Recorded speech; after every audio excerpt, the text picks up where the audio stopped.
রাত তখন প্রায় 2টো বাজে। এটা আমার জীবনে প্রথমবার যে আমি এত রাতে, চারদিকে নিস্তব্ধতা আর অন্ধকারের মাঝে, কোমল মামির সঙ্গে তার বাড়িতে একা ছিলাম।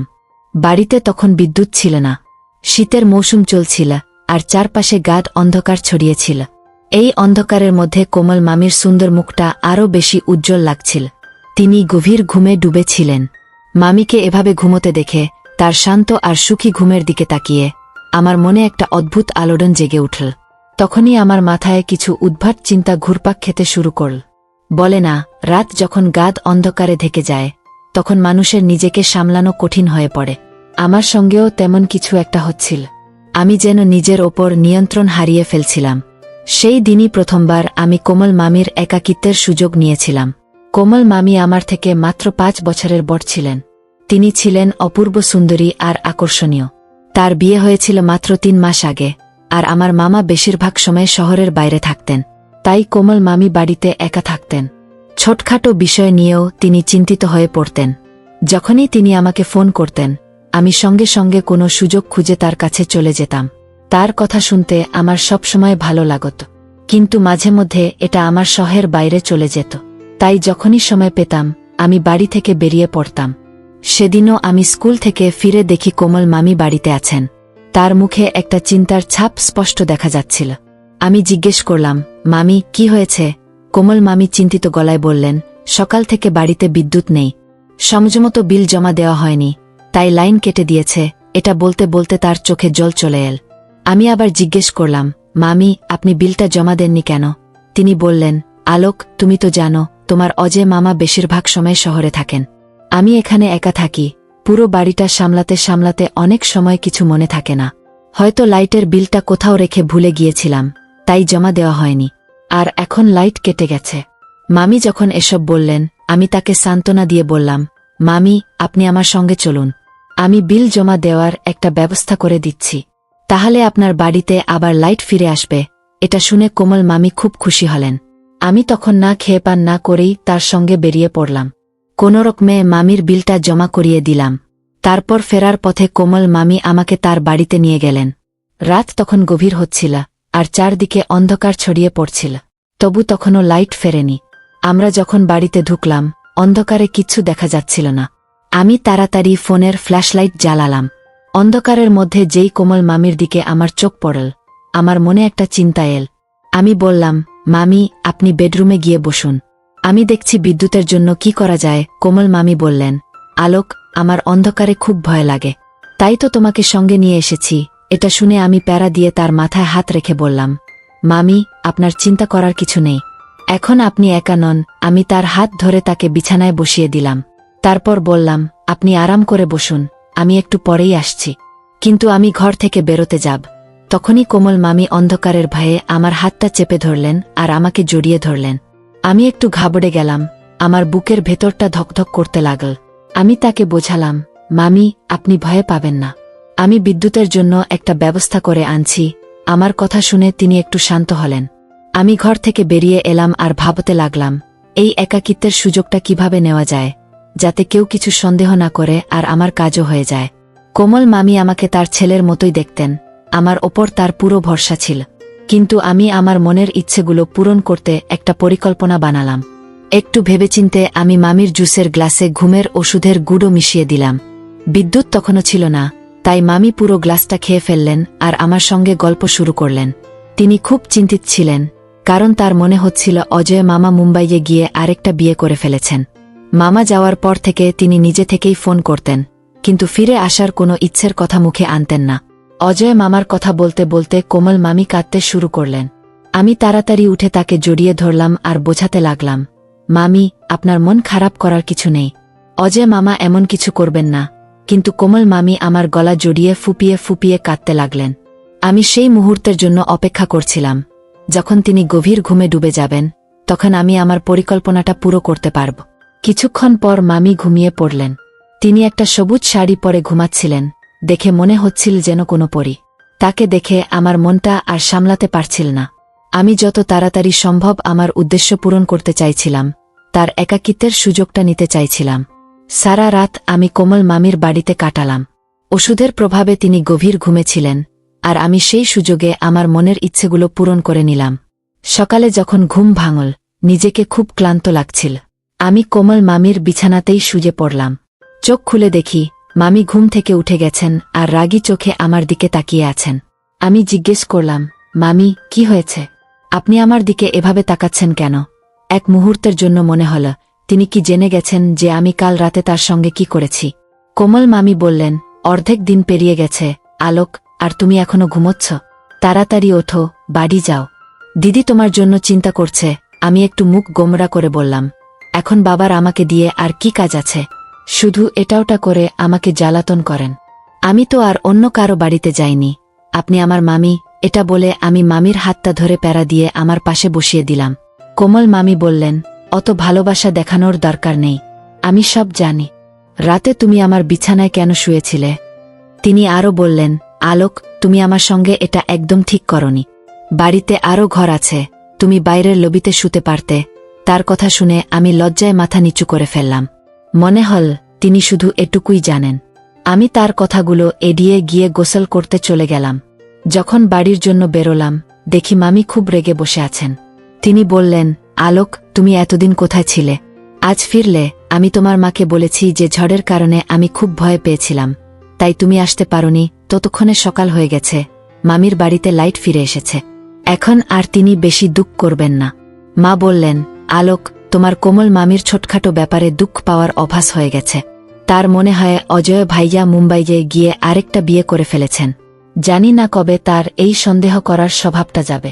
অজয় মুম্বাইয়ে টাকা রোজগারের জন্য এত কষ্ট করেন, আর কোমল চায় তিনি সবসময় ফোনে তার সঙ্গে লেগে থাকুন। মায়ের কাছে কোমল মামির আচরণ নিয়ে অনেক অভিযোগ ছিল। আমি শুধু মাথা নেড়ে তার কথায় সায় দিচ্ছিলাম। 3 দিন কেটে গেল, আমি আর কোমল মামির বাড়ি গেলাম না।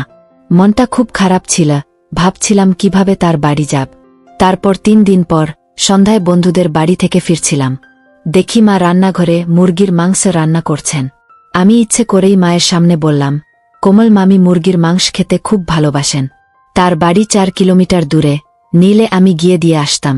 মায়ের কোমল মামির ওপর অনেক অভিযোগ থাকলেও তিনি তাকে ভালোবাসতেন। আমার কথা শুনে মায়ের মন গলে গেল। তিনি বললেন, কোমল মামির বাড়ি কত আর দূর? আলোক, গাড়ি নিয়ে যাও, 1 মিনিটও লাগবে না। যাও, তাকে মুরগির মাংসটা দিয়ে এসো। আমি তো এই সুযোগেরই অপেক্ষায় ছিলাম। মুচকি হেসে বললাম, ঠিক আছে মা, তুমি টিফিনে বেঁধে দাও, আমি মামির জন্য পৌঁছে দিচ্ছি। মা তাড়াতাড়ি টিফিনটা বেঁধে দিলেন। আমার মনটা খুশিতে ভরে গেল। কোমল মামির বাড়ি পৌঁছে দেখি তিনি রান্না করতে যাচ্ছেন। আমাকে দেখে তিনি খুব খুশি হলেন, আমাকেও খেতে বললেন, তাই আমি তার সঙ্গে বসে পড়লাম।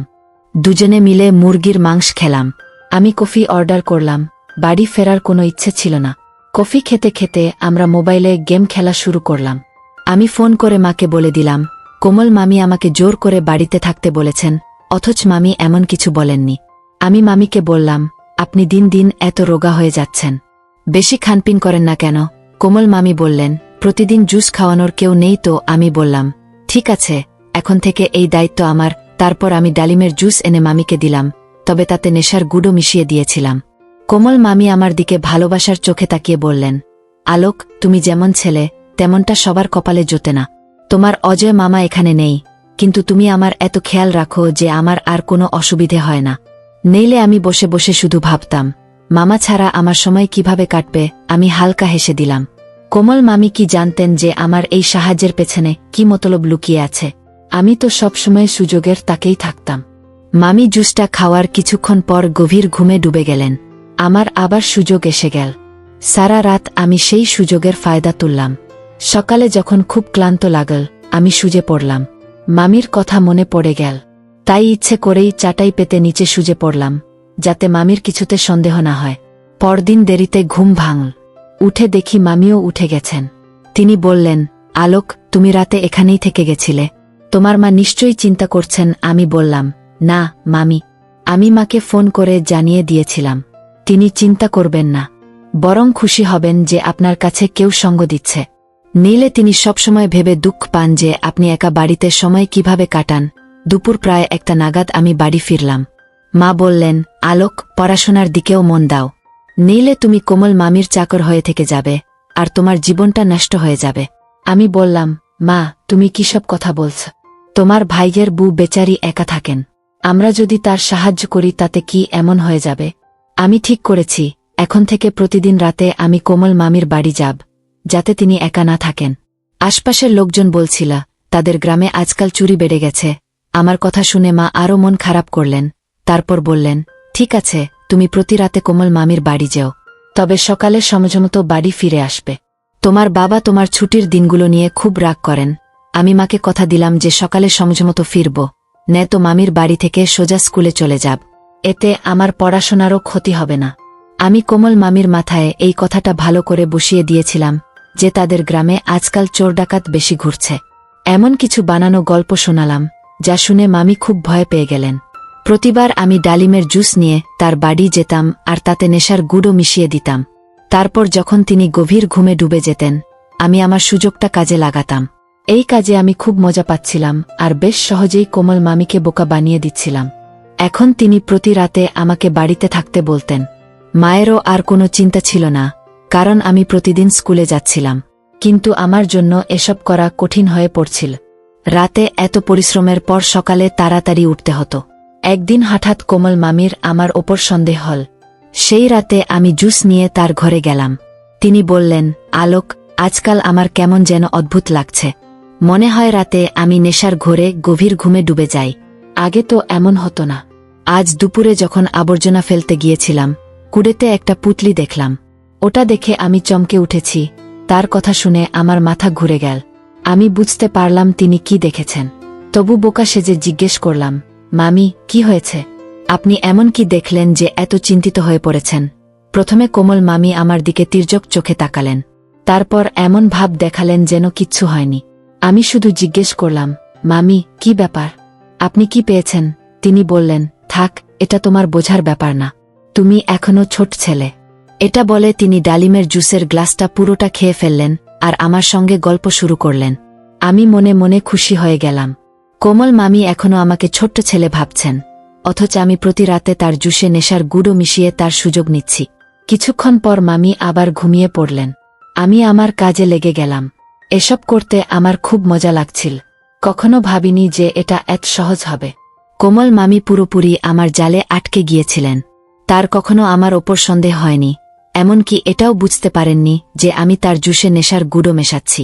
কিন্তু একদিন মামি বললেন, দুপুরে পাশের বাড়ির আরতি এসেছিল। সে খুব অদ্ভুত কথা বলছিল। আমি তার কথা বুঝতে পারছিলাম না। অবাক হয়ে জিজ্ঞেস করলাম, কে আরতি? সে কি বলছিল? কোমল মামি বললেন, আরতি বলছিল যে গত রাত 12টার সময় আমাদের বাড়ির জানালা দিয়ে সে কিছু অদ্ভুত জিনিস দেখেছে। তাকে মনে হয়েছে আমাদের বাড়িতে কোনো ছেলে এসেছিল। তার কথা শুনে আমার অবস্থা খারাপ হয়ে গেল।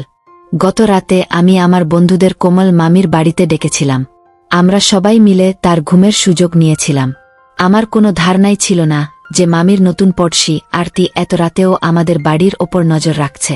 এখন আমার ধরা পড়ার ভয় হচ্ছিল। আমি মামিকে বললাম, আপনি আশপাশের মহিলাদের বাড়িতে একদম ঢুকতে দেবেন না। আরতি জানে আপনি একা থাকেন, তাই এসব কথা বলছে। কাল যদি তারা আপনার চরিত্র নিয়ে কথা শুরু করে, তখন আপনি কি করবেন? আপনি তাকে আগে থেকেই কড়া করে বলে দিন যেন আমার বাড়ির ওপর নজর না রাখে।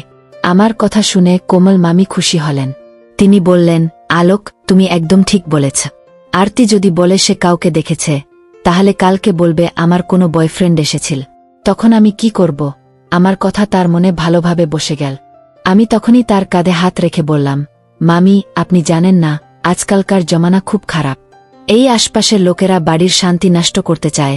কোমল মামি আমাকে ধন্যবাদ দিয়ে বললেন, আলোক, তুমি আমাকে সঠিক কথা বলেছ। এখন থেকে আমি এই আরতিকে বাড়িতে একদম ঢুকতে দেব না। আমি তার কথায় একটু হেসে দিলাম। আমার বুদ্ধিমতী কোমল মামি আমার ওপর চোখ বুজে ভরসা করছিলেন, আর আমি সেই ভরসার ফায়দা তুলছিলাম। সেই দিন থেকে কোমল মামি আরতির সঙ্গে কথা বলা পুরোপুরি বন্ধ করে দিলেন। এখন তার যে কোনো সমস্যার সমাধানের জন্য আমি একমাত্র ভরসা ছিলাম। মামি যখনই ফোন করতেন, আমি তক্ষুনি তার কাছে চলে যেতাম। প্রতি রাতে আমি নিজে থেকে জুস নিয়ে যেতাম আর তাতে নেশার গুঁড়ো মিশিয়ে তাকে খাইয়ে দিতাম। শুরুতে আমি একাই তার ঘুমের সুযোগ নিতাম, কিন্তু ধীরে ধীরে আমি আমার স্কুলের বন্ধু রোহনকেও তার বাড়িতে ডাকতে শুরু করলাম। মামি যখন গভীর ঘুমে ডুবে যেতেন, আমি আর রোহন মিলে তার সুযোগ নিতাম। আমার মনে হচ্ছিল আমার এই খেলা কখনো ফাঁস হবে না। কিন্তু আমি সবসময় একটু বেশি আত্মবিশ্বাসী ছিলাম। এক রাতে কিভাবে যেন মামির ঘুম ভেঙে গেল। তিনি ঘর থেকে বেরিয়ে লবিতে এলেন। আমি আর রোহন সেখানে ছিলাম। মামিকে সব বুঝতে একটু সময় লাগল, কিন্তু যখন তিনি পরিস্থিতি বুঝলেন, রাগে তার চোখ দিয়ে আগুন বেরোচ্ছিল। রোহন ভয় পেয়ে সঙ্গে সঙ্গে সেখান থেকে পালিয়ে গেল। রোহন চলে যেতেই মামি আমার কাছে এসে রেগে বললেন, আলোক, এসব কি চলছে? আমার মনে হল যেন আকাশ ভেঙে আমার ওপর পড়েছে। আমি হাত জোট করে বললাম, কিচ্ছু না। আমি রোহনের সঙ্গে পড়াশোনার জন্য কাগজ তৈরি করছিলাম। কিন্তু তখনই মামি আমাকে একটা জোরে থাপ্পড় মারলেন। রেগে গিয়ে বললেন, আলোক, আমি নিজের চোখে সব দেখেছি। তুমি আর রোহন মিলে মদ খাচ্ছিলে। আর তারপর আমার চোখ পড়ল সেই মেয়েটার ওপর, যে তোমার সঙ্গে সুজেছিল। ওই মেয়েটা, যে রোহনের মন ভোলায়। আমি তোমাদের দুজনকে দেখে ফেলেছি। মামির রাগ আরও বেড়ে গেল। তিনি চিৎকার করে বললেন, আলোক, তোমার একটুও লজ্জা করে না এমন নোংরা কাজ করতে? তোমার মা পূজা দিদি দিনরাত পরিশ্রম করে তোমার স্কুলের ফি জোগাড় করেন, আর তুমি এসব করছ? তোমার বাবা মা তোমার জন্য কত কষ্ট করেন, আর তুমি তাদের এইসব দেখাচ্ছ? আমি এখনই পূজা দিদিকে ফোন করে সব বলছি। তার কথা শুনে আমি লজ্জায় মাটিতে মিশে গেলাম। আমি তার সামনে হাঁটু গেড়ে বসে হাত জোট করে বললাম, মামি, প্লিজ মাকে এসব বলবেন না। কোমল মামি গম্ভীর গলায় বললেন, আলোক, এসব তোমার আগেই ভাবা উচিত ছিল। তুমি আমার জুসে নেশার গুঁড়ো মিশিয়েছ, আর আমার তা বোঝারও সুযোগ ছিল না। তুমি আমার একাকিত্বের ভুল ফায়দা তুলেছ। আমি তাকে কথা দিলাম যে আর কখনো এমন ভুল করব না। সেই রাতে আমি কোমল মামির সামনে হাঁটু গেড়ে বসে ক্ষমা চেয়েছিলাম। তার রাগে ভরা চোখ আর চিৎকার আমার মনে গেঁথে গিয়েছিল। আমি বললাম, মামি, আমি জানি আমি ভয়ানক ভুল করেছি। আমার আর কিছু বলার নেই। আমি শুধু চাই আপনি আমাকে মাপ করে দিন। আমি কথা দিচ্ছি, এমন কিছু আর কখনো হবে না। কোমল মামি অনেকক্ষণ আমার দিকে তাকিয়ে রইলেন। তার চোখে রাগের সঙ্গে একটা দুঃখ মিশেছিল। তিনি শান্ত গলায় বললেন, আলোক, তুমি আমার ওপর যে ভরসা ভাঙলে, সেটা আমি কখনো ভুলব না। আমি তোমাকে ছেলের মতো দেখতাম, আর তুমি আমার সঙ্গে এমন করলে। তবু আমি তোমার মাকে কিচ্ছু বলব না। কিন্তু এর বদলে আমার একটা শর্ত আছে। তুমি এখন থেকে আমার বাড়ির ধারে কাছেও আসবে না। আমি আর তোমার মুখ দেখতে চাই না। তার কথা শুনে আমার বুকটা ধক করে উঠল। আমি জানতাম আমি যা করেছি, তার কোনো ক্ষমা নেই। আমি মাথা নিচু করে বললাম, ঠিক আছে মামি, আমি আপনার কথা মানব। আমি আর কখনো এখানে আসব না। সেই রাতে আমি বাড়ি ফিরে গেলাম। মনের মধ্যে একটা ভারী পাথর চেপে বসেছিল।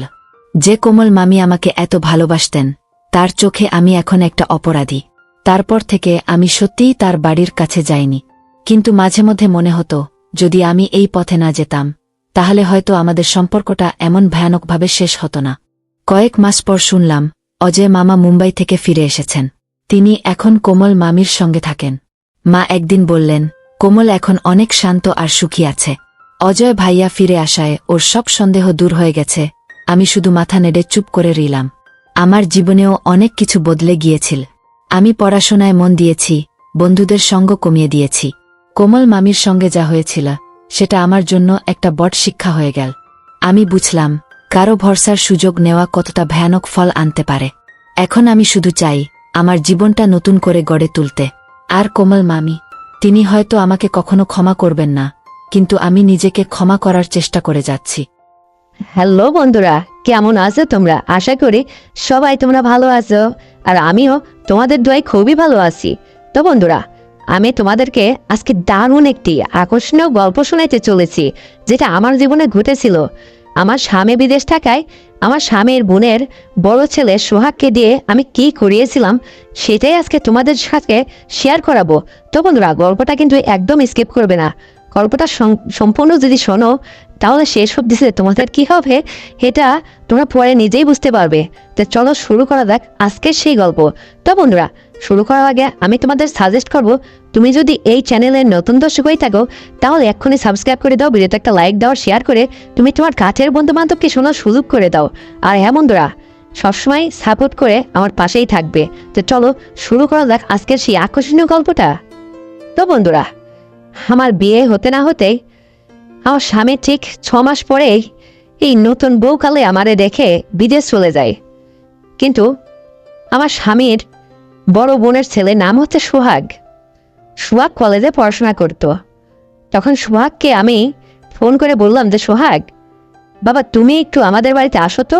তখন সোহাগ বলল যে, মামা নেই, মামা তো আজ 6 মাস হলো বিদেশ চলে গেছে। তুমি কি কোনো কিছু দরকার তোমার সংসারে কোনো কিছু লাগলে আমাকে বলো, আমি আসবো যে কোনো সময়। যেহেতু আমার ছোট একটা মামাও নেই, আমার নানের একটাই ছেলে, তাও আবার বিদেশ চলে গেল, আর আমরা দেশেই পড়ে থাকলাম। কি যে করে খাবো? পড়াশোনা তো করতেছি, দেখা যাক কি হয় মামানি। তবে মামার টাকা পয়সা পাঠালে একটু আমার দিকে নজর টজর রাখো, কিছু হেল্প টেল্প করো। বাবা তো এদিকে আমার পড়াশোনা খরচ ঠিকঠাক মতো চালাইতেই পারে না, তুমি একটু খোঁজ রাখো। আর ভবিষ্যতে আমি যদি তোমার সাথে থাকি তোমারও লাভ হবে, বুঝতে পারছো? এখন আমি সোহাগকে বললাম যে সোহাগ, হ্যাঁ লাভের চিন্তাই তো আমি তোমাকে ধরে আসি রে বাবা। এই কথা যেহেতু তুমি বলতো, তো ভবিষ্যতে আর কি দেরি করো না। তোমাকে আমি যেটা বলতে চাচ্ছি তুমি একটু শোনো। মানে তোমার নানির বাড়িতে তোমার নিয়মিত আসার দরকার নেই। মানে আমার একটা জায়গা আছে, তুমি সেখানে একটু আমার সাথে দেখা করতে পারবে? তখন সোহাগ বললো, কেন মামানে? হঠাৎ আবার আলাদা দেখা করতে হবে কেন? তোমাদের বাসায় আসি। তখন আমি বললাম যে না রে বাবা, এখানে না, এখানে তোমার নানি আবার খুব চালাক চতুর মানুষ তো, আর তার ছেলে যেহেতু বিদেশ আছে, তুমি যেহেতু একটা ইয়াং ছেলে, তোমার সাথে আমার যদি পিটিশ পাটাশ দুটি একটা কথা ভালোভাবে যদি আমরা বলা কওয়া করি, সেটা কিছু সন্দেহ চোখে দেখতে পারে বা মনে করতে পারে, এটাই স্বাভাবিক, বুঝতে পারছো? এখন তার বৌমা আমি, সে তো আমাকে একটু সতর্কতার সহিত সেবারে রাখবেই। তো এখানে আমরা দেখা না করে চলো আমার একটা বান্ধবীর বাসা আছে, সেখানে গিয়ে আমরা একটা দিন দেখা করি। মানে তোমাকে আমার অনেক কিছু বলার আছে বাবা। আর 6টা মাস তোমার মামা বিদেশ যাওয়ার পরে আমি এইভাবে পড়ে আছি, আমার তো আর ভাল লাগতেছে না। কিন্তু কাকে যে কথাটা বলি, আমার মনে অনেক কথা জোগানো আছে, অনেক কষ্টের কথা, যে কথাগুলো আমি তোমাকে শেয়ার করতে চাই। তুমি এখন বোনের ছেলে হলো, তোমাকে আমি বলবো, আমি তোমার মামা নেই। এখন তোমাকে এই কথাটা না বলে আর পারতেছি না, বললে কি হবে? মামানের সাথে বলাই যেতে পারে, বুঝতে পারছো? বলবে তুমি আমার কাছে ডাকলে আসবে তো? তখন সোহাগ বলল, মামানি তুমি যদি আমাকে আরো কোথাও যদি আমাকে যেতে বলো, আমি রাত দিন নেই, যে কোনো সময় তোমার কাছে চলে আসবো। তুমি বলো কবে আসতে হবে। তোমাকে আমার ভালো, মানে খুবই ভালো লাগে মামানি। তুমি এত মোটা হয়ে গেলে কেন বলো তো? হ্যাঁ, তোমার বাবার সংসারে খেয়ে খেয়ে কি হয়ে আসছে আমার মামার? আমার মামা তো তোমার কাছে কিছুই না, একটু যেন পুতুলের মতো। আর তুমি এরকম হয়েছে কেন? 3টা মানুষের সময় একলাই যে, হ্যাঁ? এই কথা সোহাগের মুখ থেকে শুনে আমার বড্ড হাসি পেল। তখন আমি সোহাগকে বললাম, সোহাগ, শরীর স্বাস্থ্য উপর আল্লাহর দান, একজন খেয়েও হয় না, আবার একজন না খেয়েও হয়। তে আমার আসলে অনেক চেষ্টা করি, ডাক্তার কমে না রে বাবা, খুব চেষ্টা করেছি। তারপরে মনে করলাম যে স্বামীর সংসারে এসে স্বামীর সেবাযত্ন ঠিকঠাক হতেও যদি পাই, হয়তো বা কমে যাবে, বা একটা সন্তানাদি হলে তখন নাকি মেয়েরা একটু হালকা হয়, কমে যায়। তো সেই সুযোগ আর পেলাম কই জীবনে? সে তো তার আগে আমারে ফেলে চলে গেল। কেন এবার সে আমারে বিয়ে শাদি করলো? আরে আমি এটা বুঝি না কিছু সোহাগ। মানে ছেলেরা বিয়ে শাদি করে কেন বিদেশ যায়? বিদেশ থেকে টাকা পয়সা ইনকাম করে এসে তারপরে একবার বিয়ে শাদি করে বাংলাদেশে বসলে হয় না? সেটাই মনে হয় বেটার হয়। কারণ একটা মেয়েকে বিয়ে শাদি করে স্বামীর সুখ থেকে বঞ্চিত করে সে যায় বছরের পর বছর প্রবাসে পড়ে থাকে। কেন এগুলা করার দরকার কি? মানে সে নিজেও কষ্ট পায়, আমাকেও কষ্ট দিচ্ছে। আমার তো ইচ্ছে করে আমার স্বামীকে, যেহেতু আমি নববিবাহিত একটা বউ, আমার ইচ্ছা করে আমার স্বামীর সুখ শান্তি, স্বামীর সাথে সংসার করব, দীর্ঘ টাইম থাকবো, বা নতুন বউকালে স্বামীর ঠিকঠাক মতো নিয়মিত সেবা যত্ন ওই সমস্ত পাবো টাবো, কত ইচ্ছা করে। কিন্তু সে ফেলে যে চলে যায়। শুধু আমার স্বামীই না, অনেক ছেলেরা এগুলা করে, যে বিয়ের আগে বউরে ফেলে মানে টুকুস করে যাওয়ার আগে বিয়ে করে, বিয়ে করে শ্বশুর বাড়ির থেকে কিছু টাকা পয়সা নেয়, আর বাপের বাড়ির থেকে কিছু বিক্রি টিক্রি করে টাকা পয়সা এক জায়গায় করে বউটারে ফেলে চলে যায় প্রবাসে, 5 বছর খবর নাই। এসে দেখে হয়তো ওই বউ কারো হাত ধরে চলে গেছে কোথাও, অথবা সে এসে বউরে পাচ্ছে 5 বছর পরে, সে বউ আর সেই যুবতী নেই, মানে বয়সটা ভার হয়ে গেছে তার। জীবন থেকে 5 বছর চলে গেলে কি হয়? সে কি পূর্বের মতো থাকে? আর তার মন মাইন্ড চেঞ্জ হয়ে যায়। আবার আজকাল যে যুগ জামানা পড়ছে, ভালো মেয়ে হলে, ভালো ঘরের মেয়ে হলে সে এক কথা হয়। আজকাল যে যুগ জামানা, ছেলেবেলেরা তো আজকাল থাকে না, মানে বিয়ে করে রেখে যায়, আরেকজনের সাথে চলে গেলে মেয়েরই দোষ হয়। আসলে কেন যে যায় এটা তো পুরুষ ছেলেরা বোঝে না। এই জন্য আমি রিকমেন্ড করি সোহাগ, যে আমি সবার ছেলেদের উদ্দেশ্যে কথাটা বলতেছি, যে এরকম হওয়াটাই উচিত, যে বিদেশ থেকে যায় টাকা পয়সা ভালো করে ইনকাম করে এসে তারপরে দেশে ভালো একটা সুন্দরী মেয়ে দেখে বিয়ে শাদী করে দেশে পড়ে থাকবে বা সংসার করুক। তাহলে দুজনের সুখ শান্তি সব কিছু পাইল অ্যাক্টিভ ভাবে। কারণ সোহাগ, জীবন থেকে একটা দিন আজকে যে অতিবাহিত হয়ে যাচ্ছে, কালকে কিন্তু ওই দিনটা আর ফিরে আসে না। কবির ভাষায় একটা কথা আছে না, দিন যায় ক্ষণ যায়, সময় কাহারও নাই, ডেকে ধায় নাই রহে স্থির, হায়ু যেন সকলে নীর। কথাটা একদম বাস্তব, বাস্তব কথা এটা। সময়টা একদম সমুদ্রের স্রোতের মতো, ঢেউয়ের মতো, যা একবার অতিবাহিত হয়ে যায় তার কখনো ব্যাগ আসে না, সেটাকে কাজে লাগাতে হবে। কিন্তু কই যে সেই ফাঁদে আমিও পড়ছি, আমার তো কেউ নাই। বাবা, এই জন্য তো তুমি আমাকে একটু সহযোগিতা করবা, আমি সময়কে কাজে ঠিকই লাগিয়ে দেবো। কারো হাত ধরে তো আর চলে যাচ্ছে না, পাগনার সাথেই তো একটু কথাবার্তা বা সমস্ত একটু আশা করি, তাছাড়া কি এখানে কি আমার কোনো দোষের কিছু আছে? তখন সোহাগ বলতেছে, না মানে কিসের দোষ? তুমি যে এত জ্ঞানের কথা বলতেছো, আসলে তো কথাগুলো বাস্তব মানে। এইরকম ভাবনা কয়জন ভাবে? তারপরে সোহাগের সাথে আমি এইরকম সমালোচনা করতে করতে হঠাৎ করে সোহাগ আমাকে বলে ফেললো যে, মামনি, তোমার এই কথাগুলো শুনে আমি আমার জীবনের সাথে অনেক কথা মেলালাম, কিন্তু সব কথাগুলো আসলে মিলে যায় যে প্রত্যেকটা মানুষেরই এইরকম হওয়া উচিত, যেন তারা প্রবাসে যাওয়ার আগে অন্তত এই কাজটা না করে, প্রবাস থেকে টাকা পয়সা ইনকাম করে সেটা করুক, সেটাই তো মনে বেটার হয়। তাহলে তার তোমার মতো কারোর এরকম চিন্তা ভাবনা বা এরকম কারো ভালো পড়তে হচ্ছে না, কারোর এরকম সম্মুখীন হতেই হচ্ছে না, কষ্টের সম্মুখীন, সেটাই মনে হয় সবচেয়ে বেটার হয়। তখন আমি বললাম যে, হ্যাঁ সোহাগ, এটা আসলে তুমি রাইট বলছো, আমি এইটা চিন্তা করেই তো কথাটা বলছি। আর এই অবস্থার মধ্যে দাঁড় হয়ে আসে বিদায় তোমার সাহায্য বা তোমার স্বর্ণপূর্ণ হচ্ছে, এই যে তোমাকে আমি ডাকতেছি বা তোমার সঙ্গে আমি যেটা করতে যাচ্ছি, এটা তো ভারী অন্যায়, এটা তো ভালো না। কিন্তু কি করব, তোমার মামা যেহেতু বাড়িতে নেই, আমি কেউ আর থাকতে পারছি না। মানে আমার খুব কষ্ট হচ্ছে, আমার মনে হচ্ছে যে আমার স্বামী যেন আমার কাছে থাকে, তার সোহাগ আদর যত্ন বা তার সাথে অ্যাক্টিভভাবে সময় সুযোগ দিব, আমাদের সন্তানাদি হবে, ভবিষ্যৎ সংসার সুন্দরভাবে গঠন করে চলবো, এই যে একটা আশা ভরসা, সেটার থেকে কোনো কিছুই নেই, একদম জিরো, শূন্য। তোমার মামা বিদেশ পড়ে আছে, আমি এখানে পড়ে আছি, অথচ যাওয়ার আগে সে আমাকে বিয়ে করে বুক করে রেখে চলে গেল। কি একটা অবস্থান বলো, তুমিই বলো। তখন সোহাগ বলতেছে, মামা নেই, তোমার আক্ষেপের কথা শুনতে শুনতে আমার খুব মনটা খারাপ হয়ে যাচ্ছে, কিন্তু আমি যেন ক্রমেই তোমার উপরে নার্ভাস হয়ে যাচ্ছি। মামা নেই, সবচেয়ে বড় কথা কি, মামা গেছে, তুমি এ নিয়ে কোনো চিন্তা করো না। তুমি আমাকে মোটিভেটেড করার জন্য এত কথা যে শোনাইলে, সবই ঠিক আছে, আমি তোমার সব কথা শুনবো। তুমি আগে সময় ঠিক করো, কোথায় তোমাকে সময় দিতে হবে আর কি করতে হবে, তুমি যা চাইবে আমাকে, আমি তোমার কাছে, মানে আমার কাছে তুমি যা চাইবে আমি তোমাকে তাই দেব। আমি কোনো কিছু তোমার অপূরণ রাখবো না। আর তোমার এই স্বাস্থ্য এটাও কমে যাবে, দেখবা আমি তোমাকে সুন্দরভাবে আদর যত্ন করলে, ওই যে দিলে তোমার একদম সবকিছু ঠিক হয়ে যাবে। তুমি কিন্তু আমাকে আপ্যায়ন খুশি করার চেষ্টা করবে, কিন্তু আমি কিন্তু ওই মামা নেই, মামার মতো একটু জানা চুনুবুটি না, যুবক হ্যান্ডসাম একটা ছেলে, তোমার যে উঁচু লম্বা, তুমি আমার সাথে কি করে পারবা, এটাই একটা ভাবনার বিষয়। তখন আমি বললাম, সোহাগ মামা, তোমার এই কথা শুনে তো আমার আরো ভালো লাগতেছে, আমার তো এইরকমই লাগবে। তোমার মামা তো খুবই সহজ সরল জানো, কিন্তু আসলে তোমার মামা আমার সাথে অ্যাডজাস্ট হয়নি, একদম বেটে মানুষ তো। কি করব, কপালের লেখন, তাই তো এই সংসারে আইছি। কিন্তু তোমার মতো ছেলের সাথে যে আমার কেন আগে পড়ে যায় না মামা, হলে যে কতটা ভালো হতো। তখন সোহাগ বলতেছে, মামা মামা নেই, আসলে এগুলো কপালের লেখন, উপরাল্লাহ যেখানে লেখে রাখে সেখানে হয়, পাগলের সাথে হলে পাগলের সাথেই চলে যেতে হয়, কেউ ঠেকাইতে পারে না। তাতে কি সমস্যা হয়েছে, মামাকেই তুমি ধরে থাকো, কিন্তু মামা যতদিন বিদেশ করবে, যতদিন না আসবে, অতদিন তোমার আর আমার, বুঝতেই তো পারছো, সুন্দরভাবে দিন যাপন করব। তখন সোহাগের এই কথা শুনে আমার কমেই যেন ভালো লাগতেছে, গাওটা শিহরণে, মানে খুব খুশিতে মনটা উৎফুল্ল হয়ে উঠতেছে।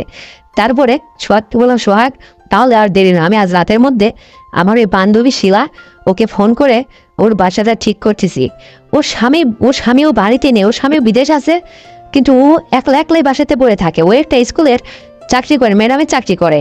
ওই স্কুল থেকে যখন বাসাতে আসে, একদম বাসাটা নিরিবিলি, কাজের একটা বুয়া আছে, রান্না করে দিয়ে চলে যায়, ও এক একলাই থাকে, গেটেওয়ালা বাড়ি, কোনো সমস্যা নেই।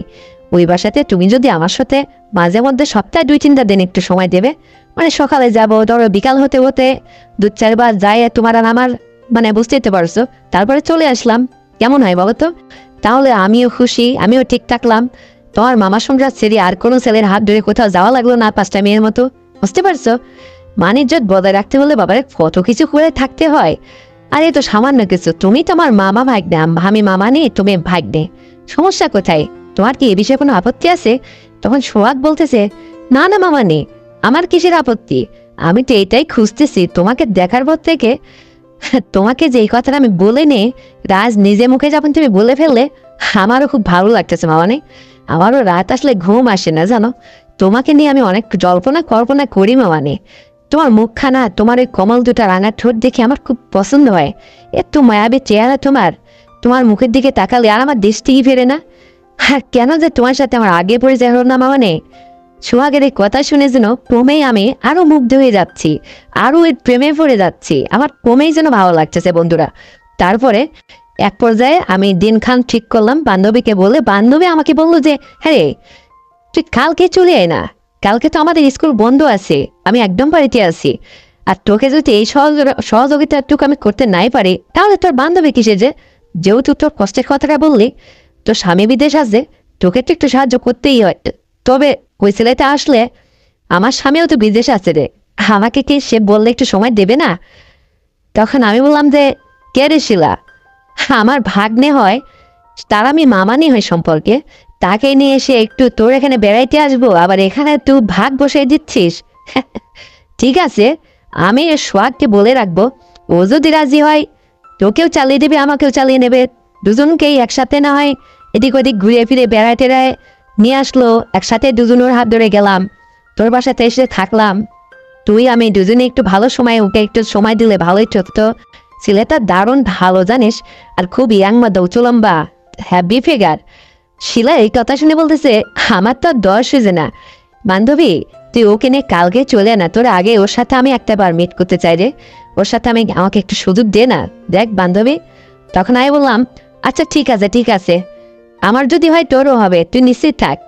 তারপরে বন্ধুরা, পরের দিনকে সোহাগকে নিয়ে সোজা আমার বান্ধবীর বাড়িতে উঠে পড়লাম। তারপরে ওখানে যাওয়ার পরে যা হয়েছিল এটা আর তোমাদের বলতে যাচ্ছে না।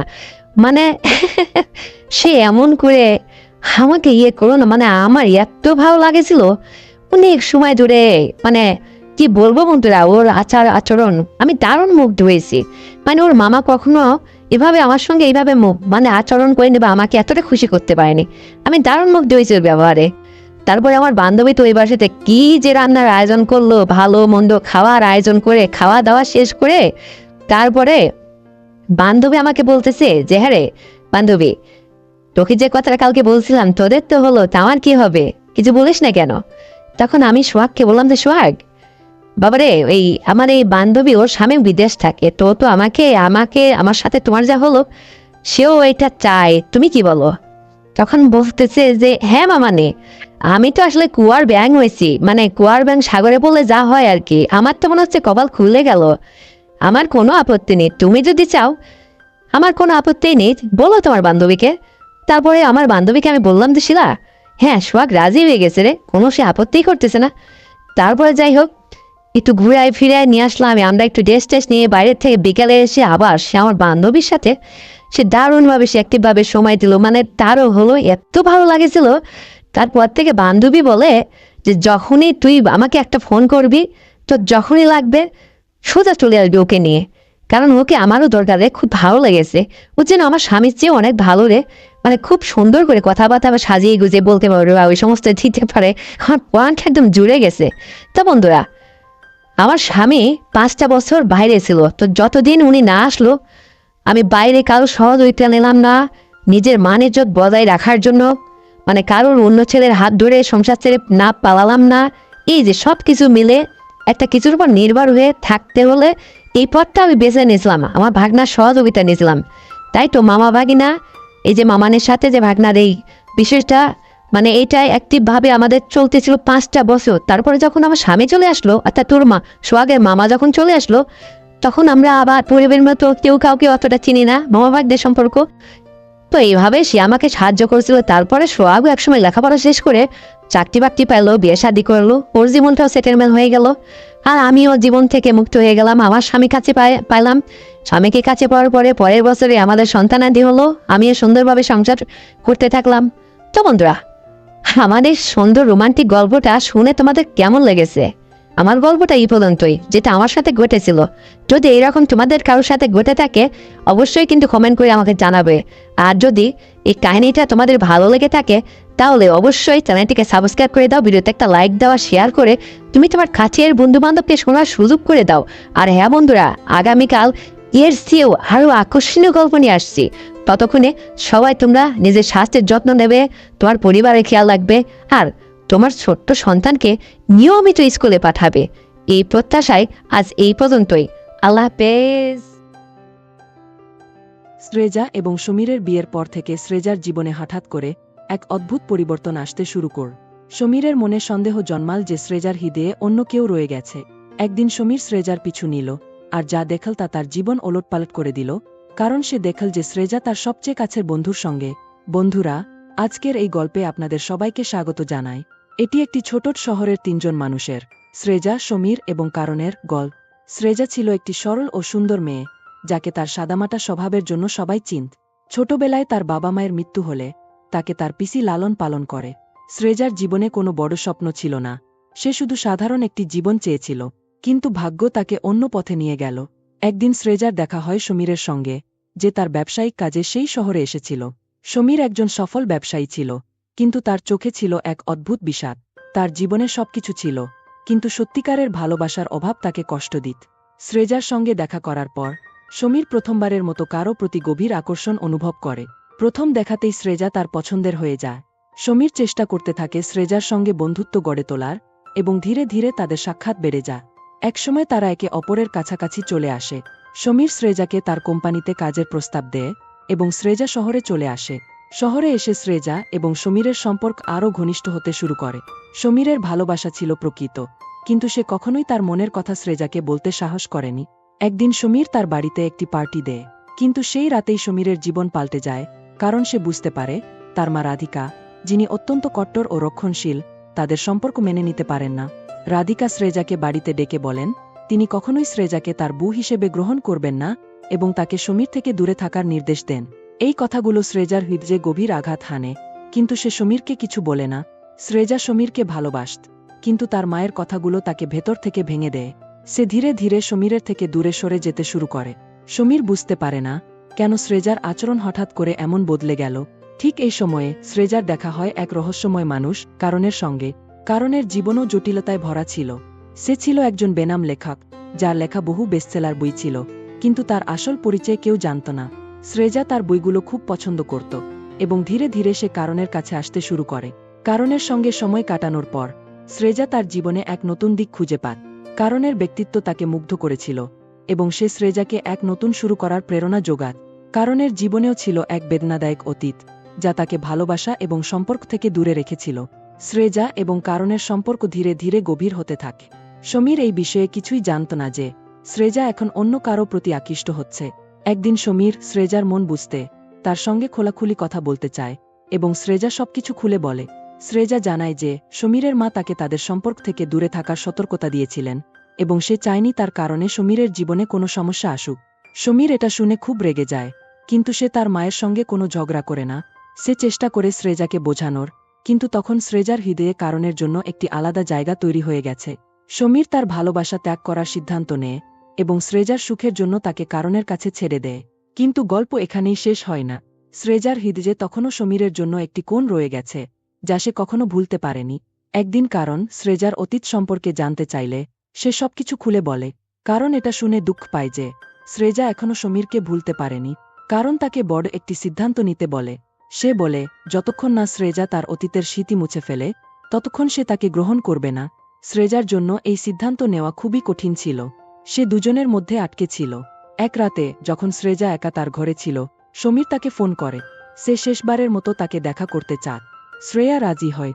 যখন তারা দেখা করে, সমীর জানায় যে সে তাকে আর ভালোবাসে না এবং চায় যে শ্রেজা তার জীবনে এগিয়ে যাক। সে কারণের সঙ্গে বিয়ে করার প্রস্তাব দেয়, এবং নিজে দূরে চলে যাওয়ার প্রতিশ্রুতি দেয়। শ্রেজার জন্য এটা শোনা খুব কঠিন ছিল, কিন্তু সে সমীরের কথা মেনে নেয়। সে কারণের কাছে ফিরে আসে এবং তার সঙ্গে বিয়ে করার সিদ্ধান্ত নেয়। কিন্তু গল্পের সবচেয়ে বড় মোড় তখনই আসে। বিয়ের দিন কারণ হঠাৎ বিয়ে করতে অস্বীকার করে। সে জানায় যে সে কখনোই শ্রেজাকে ভালোবাসেনি, বরং সে যা করেছে তা শুধুমাত্র শ্রেজা এবং সমীরকে পুনরায় একসঙ্গে করার সুযোগ দেওয়ার জন্য করেছে। কারণ সমীরকে ফোন করে তার ভুলগুলো সংশোধন করার সুযোগ দেয়। সমীর বিয়েতে আসে এবং স্রেজার কাছে তার ভালোবাসার প্রকাশ করে। তারা নিজেদের পুরনো ভুলগুলো মিটিয়ে এক নতুন শুরু করে এবং সুখে জীবনযাপন করে। কারণও এতে খুশি ছিল, কারণ সে তার বন্ধুদের তাদের সঠিক গন্তব্যে পৌঁছে দিতে পেরেছে। এইভাবে তিনজনের জীবনে ভালোবাসা, ত্যাগ এবং নতুন সম্পর্কের সূচনা হয়, যেখানে প্রত্যেকেই তার নিজের সঠিক স্থান খুঁজে পেয়েছে। কিন্তু স্রেজার কাছে আর কিছুই ছিল না যা সে নিয়ন্ত্রণ করতে পার। কয়েকদিন পর সমীরকে একটি ব্যবসায়িক মিটিংয়ের জন্য শহরের বাইরে যেতে হলো। সে স্রেজাকে বলেছিল যে সে দ্রুত ফিরে আসবে, কিন্তু তার কাজ কিছুটা দীর্ঘায়িত হয়ে গেল। এই সময়ে স্রেজা এবং কারণের মধ্যে ফোনে কথাবার্তা আরও বেড়ে যায়। স্রেজার মন ধীরে ধীরে কারণের প্রতি আকৃষ্ট হতে লাগল। যদিও সে সমীরকে ভালোবাসত, কারণের সঙ্গে কাটানো মুহূর্তগুলো তাকে শান্তিতে থাকতে দিচ্ছিল না। এক রাতে যখন সমীর তার ঘরে ছিল না, স্রেজা কারণের সঙ্গে দেখা করার সিদ্ধান্ত নিল। কারণ তাকে একটি হোটেলে আসতে বলল। স্রেজা কোনো দ্বিধা না করেই কারণের সঙ্গে দেখা করতে চলে গেল। সে হোটেলে পৌঁছে কারণের ঘরে ঢুকল এবং তার চোখে নিজের জন্য ভালোবাসা খুঁজে পেল। কারণ নিজেকে আর সংযত রাখতে পারল না এবং স্রেজাকে নিজের বাহুতে জড়িয়ে নিল। তাদের মধ্যে যে দূরত্ব ছিল তা সেই মুহূর্তে শেষ হয়ে গেল। স্রেজা এবং কারণ একে অপরের সঙ্গে সেই সঙ্গমে আবদ্ধ হল যা তারা সবসময় চেয়েছিল।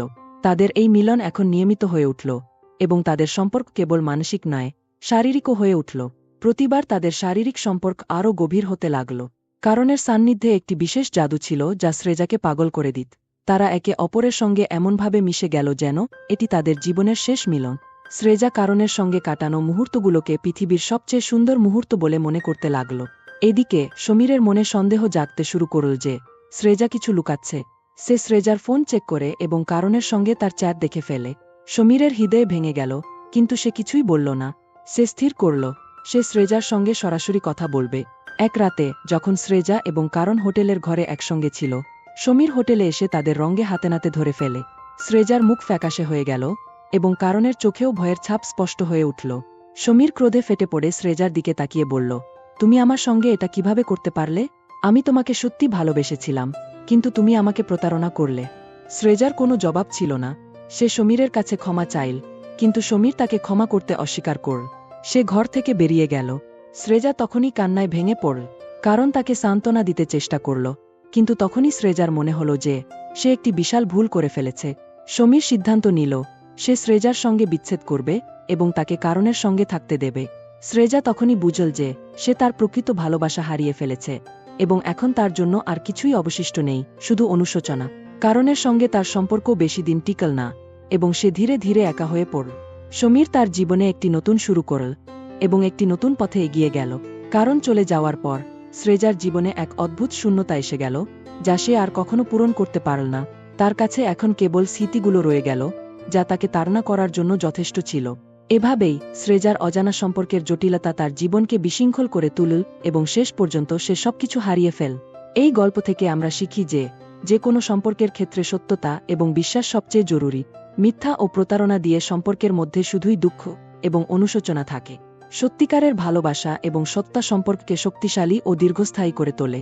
তাই বন্ধুরা, যদি ভিডিওটি ভালো লেগে থাকে তাহলে অবশ্যই চ্যানেলটি সাবস্ক্রাইব করবেন